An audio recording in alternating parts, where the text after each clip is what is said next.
Brillant Metallico je dekorační interiérová barva s výjimečným metalickým vzhledem pro reprezentativní interiéry a komerční prostory, krby, hotely, restaurace, chodby, kanceláře, kluby nebo bary.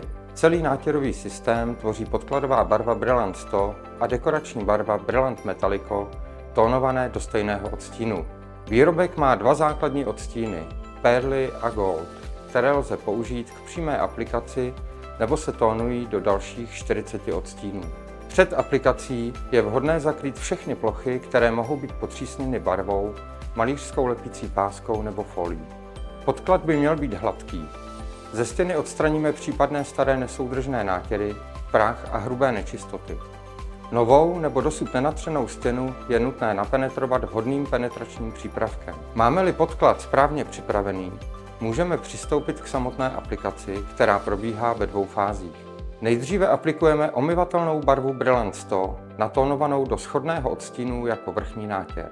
Barvu dobře promícháme a natíráme válečkem s krátkým chlupem.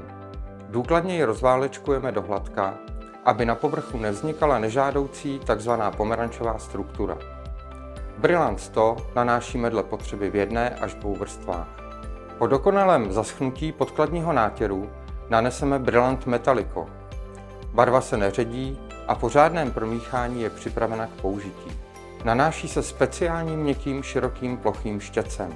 Aplikace barvy se provádí 20 až 30 cm tahy jedním směrem šikmo, svisle nebo vodorovně. Nejběžnější je nanášení pod úhlem 45 stupňů.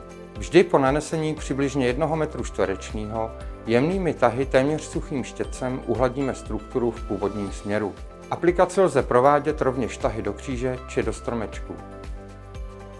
Metalický efekt v kombinaci s moderními i klasickými stavebními materiály podporuje jedinečnou atmosféru vašeho interiéru. Pololesklý kovový povrch mění v závislosti na různé intenzitě či tónu osvětlení svůj vzhled a vytváří tak vždy originální dojem z natřené plochy.